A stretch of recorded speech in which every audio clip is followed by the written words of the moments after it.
কিন্তু সম্মেলনে তো অনেকে বলে থাকেন খরচ হয়েছে 50 লক্ষ টাকার মতো। না, 50 লক্ষ, কয়েক কোটি টাকা খরচ হয়েছে, 50 লক্ষ টাকা হবে।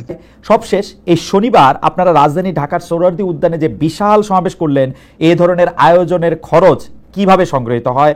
আপনি বা আপনারা কি নিজেদের ফুল টাইম রাজনীতিবিদ হিসাবে পরিচয় দেন, নাকি আপনারা পেশা হিসাবে কি উল্লেখ করেন? অর্থাৎ আপনাদের আয় রোজগারটা আসলে কিভাবে হয়? আমি একজন মুসলমান, আমার মূল পরিচয় একজন মুসলমান।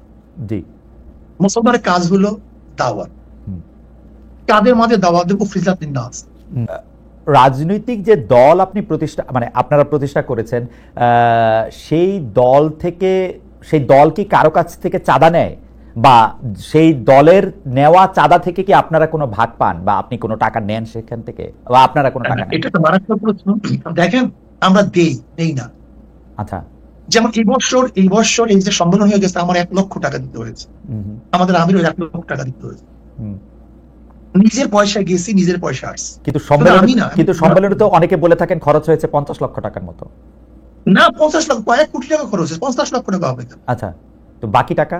কয়েক কোটি টাকা খরচ হয়েছে। বাকি টাকা সব নিজেরা, প্রত্যেকে আপনারাও যেমন 1 লাখ টাকা করে দিয়েছেন, তেমন যারা এসেছেন তারাও টাকা দিয়েছেন, তাই তো?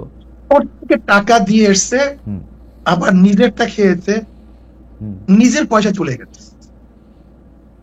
আচ্ছা, এই চাঁদা এবং ইয়ানত, জি, আচ্ছা আপনি বলেন তো, মসজিদে যখন আমরা নামাজে যাই, জি, আমাদের সামনে কি আসে?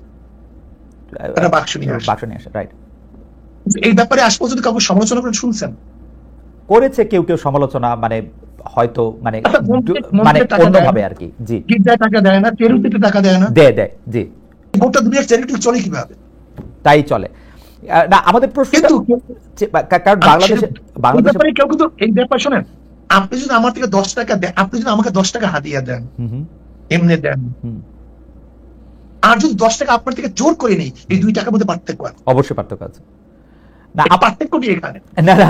দাদা হুজুর, আপনি আমার অজ্ঞতা ক্ষমা করবেন। আমি জোর করা দূরে থাক,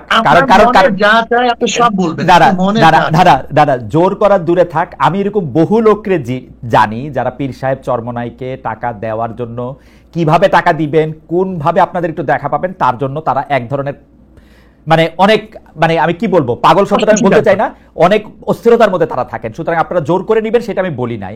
আমি শুধু জানতে চেয়েছি যে এই ভক্তরা বা যারা আপনাদের অনুসারী তারা যে টাকা দেয়, সেইখান থেকে আপনারা কোনো টাকা নেন কিনা, সে পার্টির প্রধান হিসাবে, একটা ব্যক্তিগত দল, জি, যদি কেউ ব্যক্তিগত হাদিয়া দেয় সেটা আমরা গ্রহণ করি। আচ্ছা, কিন্তু মাদ্রাসা, মসজিদ, সংগঠনের জন্য যে চাঁদা তোলা হয়, সেই টাকার মধ্যে আমাদের মধ্যে আসমান জমিন খরচ, বিশাল ওয়াক। ওকে, যে টাকাটা আপনাদের নামে দেওয়া হয় সেটা আপনারা নেন, যে টাকাটা মসজিদ নামে কোনো আমাদের বাক্স নেই। আচ্ছা, যে আমাদেরকে হাদিয়া দেয়, আচ্ছা, মোহাব্বত করে দেয়। আচ্ছা, যেমন সন্তান বাবাকে দেয়, ছাত্র উস্তাদকে দেয়, যেটিকে আমরা প্রেজেন্টেশন বলি, তোহফা বলি, হাদিয়া বলি, এই শব্দগুলি ভিন্ন। অনেকে বলেন যে না, আমি এটা পরিষ্কার করেছি, অনেকে বলেন যে আপনাদেরকে যে হাদিয়া দেওয়া হয় সেটার কোনো গুণাগুনতি নাই, সেটাকে একটা বিপুল পরিমাণ টাকা, লাইক আপনারা কি টাকাটা কখনো ডিক্লেয়ার করেন? এই টাকাটা কি ট্যাক্সেবল, আপনারা ঘোষণা করেন কখনো আপনাদের আয় হিসাবে? না, আমাদের আয় হিসাবে তো আমাদের ঘোষণা করার কিছু নাই। আচ্ছা, আমাদের আয় ঘোষণা করার তো ব্যাপার না। ওকে, যদি এইটা ঘোষণা করার প্রয়োজন থাকতো তাহলে আমরা ঘোষণা করতাম। আচ্ছা, আমাদের যেরকম আয় আছে সেরকম ব্যয় আছে, ওকে, আমাদের খরচও সেইভাবে আছে।